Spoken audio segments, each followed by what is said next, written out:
கார்டுல இந்த சேஞ்சஸ் பண்ணிட்டீங்களா? பண்ணலனா உங்களுடைய ரேஷன் கார்டையே பிளாக் பண்ணிடுவாங்க. அதுக்கான டெட்லைனையுமே இப்போ அனௌன்ஸ் பண்ணியிருக்காங்க. இந்த பக்கம் என்னடானா எஸ்ஐஆரை ஃபில் பண்ணணும், அதை ஃபில் பண்ணி அது அப்ரூவல் ஆகலை அப்படின்னா உங்களால் ஓட்டே போட முடியாதுன்னு சொல்கிறாங்க.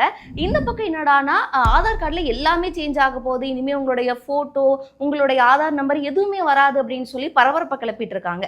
இதில் நான் சும்மா இருப்பேனா அப்படின்ற மாதிரி தான் ரேஷன் கார்டுலேயுமே இப்போ ஒரு அப்டேட் நீங்கள் பண்ணியே ஆகணும். இல்லைன்னா நவம்பர் 30ஆம் தேதியிலேருந்து உங்களுடைய ரேஷன் கார்டையே பிளாக் பண்ணிடுவாங்கன்னு இப்போ ஒரு அப்டேட் வந்திருக்கு. என்ன பண்ணணும் அப்படின்னா உங்களுடைய ரேஷன் கார்டில் கேஒய்சியை அப்டேட் பண்ணணும். ஸோ உங்களுடைய கேஒய்சி அப்டேட் பண்ணீங்க அப்படின்னா உங்களுடைய கார்டு வந்து எதுவும் ஆகாது. இல்லை அப்படின்னா உங்களுடைய கார்டு வந்து பிளாக் பண்ணிடுவாங்க.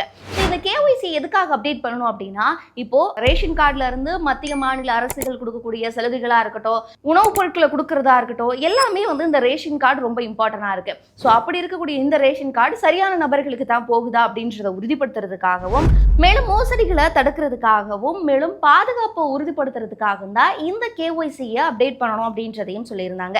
இதுக்கு முன்னாடியே 5 வருஷத்துக்கு ஒரு வாட்டி இந்த கேஒய்சியை அப்டேட் பண்ணணும் அப்படின்னு சொல்லியிருந்தாங்க. ஸோ இதை இப்போ உடனடியாக பண்ணி ஆகணும் அப்படின்ட்டு நவம்பர் 30ஆம் தேதி வரலுமே டெட்லைன் கொடுத்துருக்காங்க. ஸோ இதை நீங்கள் உங்களுடைய ரேஷன் கடைகள்லையுமே போய் அப்டேட் பண்ணலாம். இதை ஆன்லைன்லையுமே பண்ணலாம். ஸோ அது எப்படின்னு உங்களுக்கு தெரிஞ்சுக்கணும்னா கமெண்ட் பண்ணுங்க. அதுக்காக தனி வீடியோவே போடலாம்.